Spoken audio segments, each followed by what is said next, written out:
Bangladesh cricket board বিসিবির নির্বাচন আগামী 6 অক্টোবর এবং সেটাকে ঘিরে আপনার বেশ ক্রীড়াঙ্গন বেশ উত্তপ্ত। এখন আমি ক্রিকেট খুব ভালো বুঝি না, কিন্তু আমি যতটুকু বোঝার চেষ্টা করলাম যে আসলে এখানে সমস্যাটা কোথায়। এবং দুজন যারা পটেনশিয়ালি ফিউচারে বিসিবির প্রেসিডেন্ট হতে পারেন, তারা দুজনই আমাদের খুব স্বনামধন্য ক্রিকেটার ছিলেন। বর্তমানে যিনি বিসিবির দায়িত্বে আছেন আমিনুল ইসলাম বুলবুল ভাই, আমাদের বড় হয়ে উঠবার সময়টাতে তিনি খুবই প্রমিনেন্ট ক্রিকেট ক্যাপ্টেন ছিলেন আমাদের, খুব বিখ্যাত ভদ্র মানুষ, অত্যন্ত বিনয়ী মানুষ এবং প্রফেশনালি আইসিসি থেকে শুরু করে বিভিন্ন ফোরামে ইন্টারন্যাশনালি রোল প্লে করে যাচ্ছিলেন। তিনি দায়িত্বে আছেন। এর বাইরে হচ্ছে আমাদের আরেকজন সাবেক ক্যাপ্টেন তামিম ইকবাল, যিনি খেলাতে থাকবেন, অবসরে যাবেন, এটা নিয়ে বেশ আওয়ামী আমলে বেশ ধোঁয়াশা আমরা দেখলাম আর কি। তো এখন আসলে বুঝবার চেষ্টা করছি যে সমস্যাটা কোথায়। প্রথমত হচ্ছে আমি যতটুকু বুঝেছি সেটাতে দেখলাম যে বাংলাদেশ ক্রিকেট বোর্ডের নির্বাচনে হচ্ছে আসলে 25 জন পরিচালক নির্বাচিত হবেন।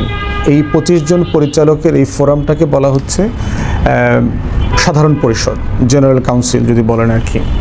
এখন এই 25 জন পরিচালক পরবর্তীতে ভোট দিয়ে একজন সভাপতি এবং সহসভাপতি নির্বাচিত করবেন।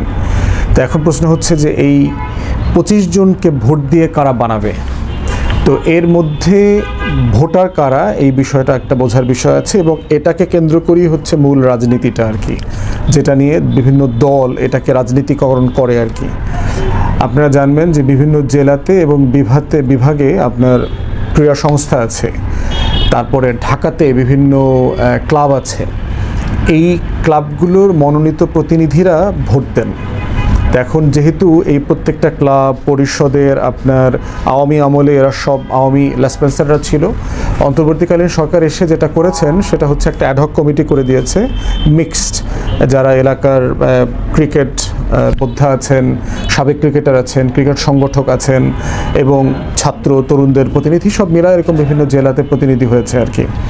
তো এখন কাউন্সিলর যারা, ভোটার যারা এই নির্বাচনে, তাদের তালিকা দেখার পরে মনে হয়েছে এই তালিকাটা গত নির্বাচনে ছিল 170-এর মতো। ধারণা করা হচ্ছে এটা এইবার হয়তো 200-র কাছাকাছি অথবা 200 পার হয়ে যেতে পারে, যারা মেইনলি ভোটার এবং 25 জন পরিচালক নির্বাচিত করবেন। তো এই ভোটার হওয়ার, এই কাউন্সিলর হওয়ার ক্রাইটেরিয়াটা হচ্ছে যে প্রত্যেক যে কমিটি আছে জেলা বিভাগে এবং ঢাকার, এই অ্যাডহক কমিটি থেকে প্রতিনিধি দিতে হবে যিনি একটা ক্রাইটেরিয়া মিট করবেন, যিনি সাবেক ক্রিকেটার হতে পারেন, ক্রিকেট সংগঠক হতে পারেন, মানে এই ফ্রেমে পড়তে হবে। কিন্তু অধিকাংশ জায়গায় এবং এইটারই একটা হচ্ছে তালিকা আসার কথা, কিন্তু বিভিন্ন ক্লাব এবং পরিষদ থেকে বিসিবির কাছে যে তালিকাটা আসছে, এই তালিকাতে দেখা গেছে যে বিভিন্ন জেলাতে একটা রাজনৈতিক দলের প্রতিনিধি, বিভিন্ন পদস্থ ব্যক্তিদেরকে এই ক্লাবগুলোতে ভোটার হিসেবে পাঠানো হয়েছে ক্লাবের পক্ষ থেকে। সেইটার ব্যাপারে আবার বিসিবির যিনি প্রেসিডেন্ট, উনি আবার পাল্টা চিঠি দিয়ে সবাইকে জানিয়েছেন যে আপনারা ক্রাইটেরিয়া ফুলফিল করেন এবং অ্যাডহক কমিটির মধ্য থেকে আপনারা সিলেক্ট করে কাউন্সিলর পাঠান, ডেলিগেট পাঠান। এবং এটার ব্যাপারে দেখলাম যে আপনার একটা আইনি পরামর্শ নেওয়া হয়েছে। অ্যাপেলেট ডিভিশনের একজন সাবেক জাস্টিস, ওনার একটা লিগ্যাল ওপিনিয়ন নেওয়া হয়েছে যে বিসিবি চেয়ারম্যান, প্রেসিডেন্ট যে কাজগুলো করছেন, যে ক্রাইটেরিয়া ঠিক করে দিচ্ছেন কারা কাউন্সিলর হবেন, কাদের নাম লোকাল ক্রীড়া সংস্থা থেকে পাঠাতে হবে এ ক্যাটাগরিতে, বি ক্যাটাগরিতে, যে সকল ক্যাটাগরিতে আসুক, তারা ওই ক্রাইটেরিয়া ফুলফিল করেন কিনা, সাবেক ক্রিকেটার, ক্রিকেট সংগঠক, এরকম এই ক্রাইটেরিয়া ফুলফিল করেন কিনা। তো সেই লিগ্যাল ওপিনিয়নের উপর ভিত্তি করে উনি চিঠি দিয়ে প্রত্যেকটা সংস্থাকে আবার জানিয়েছেন যে আপনাদের অমুক কাউন্সিলর এই ক্রাইটেরিয়া ফুলফিল করেন না, আপনারা অ্যাডহক কমিটি থেকে আবার নতুন কাউন্সিলর দেন। কোথাও কোথাও এমনও হয়েছে অ্যাডহক কমিটির বাইরে রাজনৈতিক লোকদেরকে ভোটার বানিয়ে পাঠানো হচ্ছে এবং সেসব জায়গায় দেখলাম যে ডিসি, বিভাগীয় কমিশনারদেরও আপনার ইনফ্লুয়েন্স করা হয়েছে এবং তারাও একটা রাজনৈতিক দলের প্রতি প্রচণ্ড ঝুঁকে গেছেন আগামী দিনের সরকার হিসেবে। তো সেইটা কারেকশন করা হয়েছে এবং এই কারেকশনের প্রসেসটাকে আবার চ্যালেঞ্জ করা হয়েছে কোর্টে দেখলাম।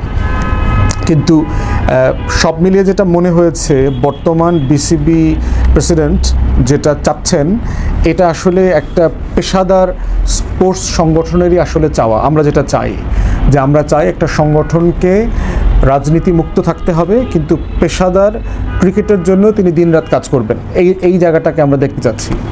কিন্তু দুঃখজনকভাবে হলো সত্য যে তামিম ইকবাল যেভাবে এত বড় মাপের ক্রিকেটার হয়েও একটা রাজনৈতিক দলের আশ্রয়ে প্রশ্রয়ে ছত্রছায়াতে প্রার্থী হয়েছেন, সেটা খুব দুঃখজনক। এবং এই মানুষটাকে মানুষ এত পছন্দ করে, ভালোবেসেছে, তার অসুস্থতার সময় মানুষ দোয়া করেছে, এবং তাকে এখন যে আচরণ, যে ডানে বামে বিভিন্ন রাজনৈতিক দলের নেতাদেরকে বসায় প্রেস ব্রিফিং করা হচ্ছে, সেই ব্রিফিং থেকে আবার হুমকি দেওয়া হচ্ছে, সেটা খুবই দুঃখজনক আর কি। যে বাংলাদেশে যারা নতুন সংস্কারের রাজনীতি করবেন বলে বারবার আমাদেরকে আশ্বস্ত করেছেন, আমরা একসাথে ফ্যাসিবাদ বিরোধী আন্দোলন করেছি, সেই মানুষগুলোর মুখ থেকে এই ধরনের ভাষা, এই সংস্কার নতুন বাংলাদেশ তৈরি করবার ভাষা বলে আমাদের কাছে মনে হয়নি। বরং আমরা বোধ করছি তামিম ইকবাল, মাশরাফি এবং সাকিব যে পথে নষ্ট হয়ে পচে গলে দুর্গন্ধময় একটা প্রাণীতে পরিণত হয়েছে, ঠিক একই পথে আমরা দেখতে পাচ্ছি যে তামিম ইকবালও সারা দেশের কোটি কোটি মানুষের ভালোবাসার জায়গা থেকে, দোয়ার জায়গা থেকে একটা ঘৃণিত জীবে পরিণতির দিকে যাচ্ছে। এমনও হতে পারে তিনি হয়তো সভাপতি হয়েও যেতে পারেন, কিন্তু তিনি যে ঘৃণাটা কামাচ্ছেন, এবং এর পিছনে রাজনৈতিক দলের বিভিন্ন নেতাদের মদত যেমন আছে, একটা ব্যবসায়ী গ্রুপ, পার্টিকুলারলি বসুন্ধরার কথা বারবার আসতেছে, বসুন্ধরা এখানে ফান্ড করতেছে, এবং শুনলাম যে গণমাধ্যমগুলোর যারা স্পোর্টস রিপোর্টার আছেন তাদের বিশাল অংশকে নাকি ব্যাপক লেনদেন করা হয়েছে, যে বিসিবির কারেন্ট অ্যাডমিনিস্ট্রেশনকে, কারেন্ট প্রেসিডেন্টকে হেয় করা, তারপরে যেই উপদেষ্টা আছেন যিনি এটা দেখভাল করছেন তাকে হেয় করে এটার ভিতরে একটা বলয় তৈরি করবার চেষ্টা করা, এই কাজগুলো করা হচ্ছে। এখন আমরা আসলে কি দেখতে চাই? আমরা আসলে দেখতে চাই যে বাংলাদেশের স্পোর্টস অঙ্গনটা পেশাদার থাকুক, আমাদের স্পোর্টস অঙ্গনটা রাজনীতির বাইরে থাকুক। কোনো রাজনৈতিক দল আপনি আজকে ক্ষমতায় আসেন বা ভবিষ্যতে ক্ষমতায় আসেন, এইটার মধ্যে ইন্টারফেয়ার করবেন না, আমরা সেটা দেখতে চাই। অতএব আমরা দেখতে পাচ্ছি যে প্রচ্ছন্নভাবে তামিম ইকবাল যে পথটা নিয়েছেন সেই পথটা আসলেই কারেক্ট পথ না। এই যে দলীয় ছত্রছায়ায় নতুন করে পাপন হয়ে ওঠার যে চেষ্টা, যে লড়াই, যেই মানে রূপরেখা চলছে, এইটা দেশের সাধারণ মানুষ ভালোভাবে নেবে না। বিশেষ করে ক্রিকেট প্রেমী সাধারণ ছেলেমেয়েরা, শিক্ষার্থীরা যারা আছে, তরুণরা যারা আছে, তারা কোনোভাবে এটাকে ভালোভাবে নেবে না। বিসিবির যারা কারেন্ট অ্যাডমিনিস্ট্রেশন আছেন তাদেরকে অনুরোধ করব পুরো বিষয়টাকে জনগণের কাছে তুলে ধরেন, যে আসলে মানে বিষয়টা কি এখানে। মানে আপনি পুরো একটা ঘটনাগুলোকে যদি একটা ইন্ডেক্স আকারে, ক্রোনোলজি আকারে বলেন যে কাদের নাম পাঠানো হয়েছে কাউন্সিলর হিসেবে, এবং কেন আপনাদের বিসিবির গঠনতন্ত্র মোতাবেক এই লোকটা ক্রিকেট প্রেমী অথবা ক্রিকেটার অথবা ক্রিকেট সংগঠক, এই কোনো ক্রাইটেরিয়াতে পড়ে না, কেন তার রাজনৈতিক পরিচয়টা গুরুত্বপূর্ণ বলেই ডিসি এবং কমিশনারের নামগুলো পাঠিয়েছে। যেই সকল ডিসি এই পলিটিক্যাল ইনফ্লুয়েন্সের শিকার হয়েছে তাদেরকে ইমিডিয়েটলি ওএসডি করা দরকার, ডিসমিস করা দরকার। যারা ন্যূনতম পেশাদারিত্বকে বাদ দিয়ে ভবিষ্যতের জন্য এখনই মেরুদণ্ড, কপাল, সম্মান, মর্যাদা বিক্রি করে দিয়েছে, এই ধরনের ডিসি থাকার দরকার নাই।